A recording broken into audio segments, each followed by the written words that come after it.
Hello, today we are going to discuss about OSI reference model.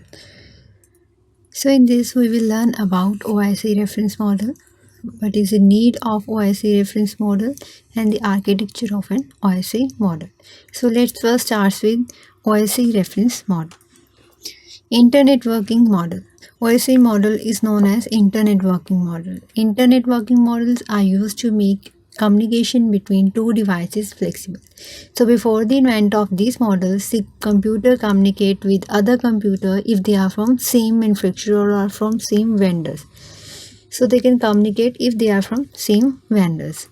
Next is OSI reference model. OSI stands for Open System Interconnection and it is created in late 1970s and it is used in networking. So OSI is a set of rules and regulations created by ISO, International Organization for Standardization, to make flexible communication between two devices. And OSI is a primary layered architectural model of network.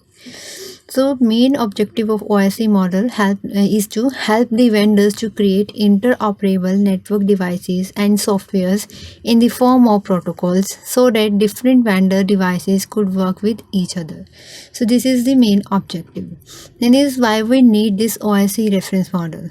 First is to make communication possible between two devices which are manufactured by different vendors, and next is to implement rules and regulations which are used by every device in the network while communicating. So basically OSI models make communication flexible or wants to make communication flexible between the devices. Next is OSI model architecture. So OSI consists of 7 layers: application layer, presentation layer, accession layer, transport layer, network layer, data link layer, and physical layer. These all layers have their own functions. Let's discuss about these functions. This is the diagram of OSI model. Is OSI model architecture. Application layer, that is layer 7. So application layer provides an interface between network application and network protocols.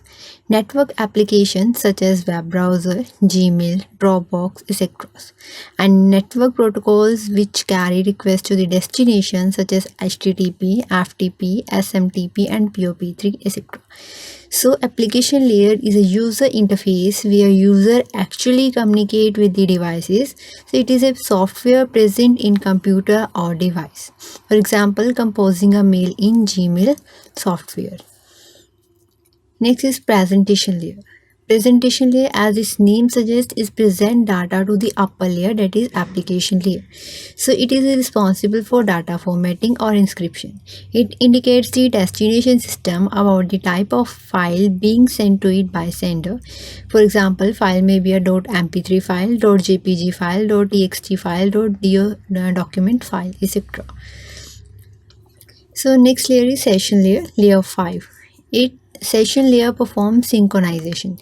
So it establishes, maintains and terminates the connection between two devices. Connection may be a simplex, half duplex or a full duplex. So it also checks whether the destination system is available or not. This is the function of session layer. Next layer is transport layer, that is layer 4.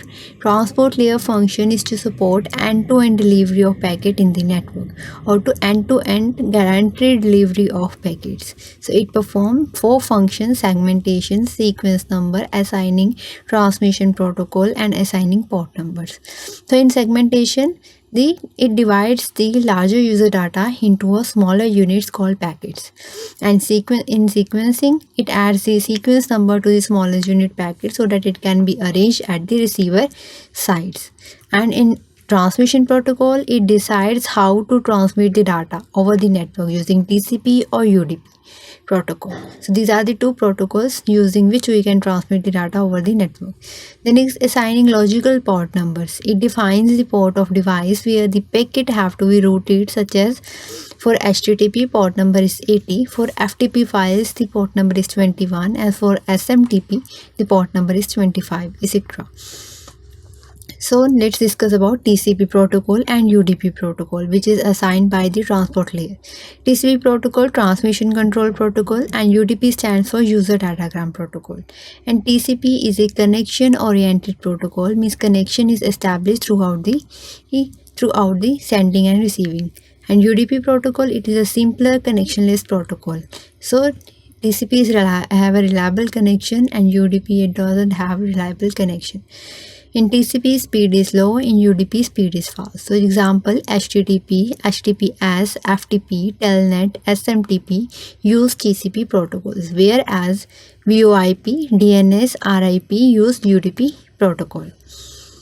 Next is network layer, that is layer 3 of an OSI model.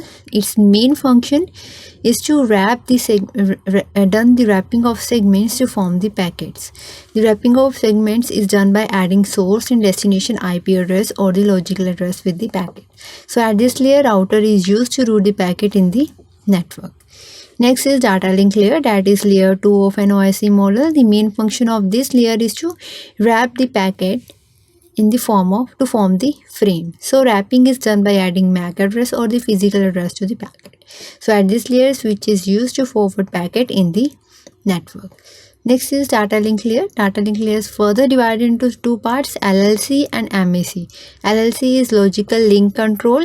Its function is to check error checksum and correction, frame synchronization, and also check network layer protocol, that is IPv4 or IPv6 devices working on IPv4 addresses or IPv6 addresses. Then is MAC, media access control. This layer is used to add source and destination MAC address or a machine address to the frame, and it also convert the data in the form of bits.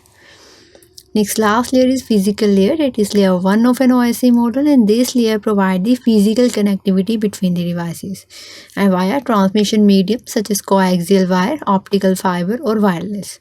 It is used to send the digital bits through transmission medium, and it handles the bit flow transmission. NIC or hubs are used at this layer. So this is all about OSI model. Thank you.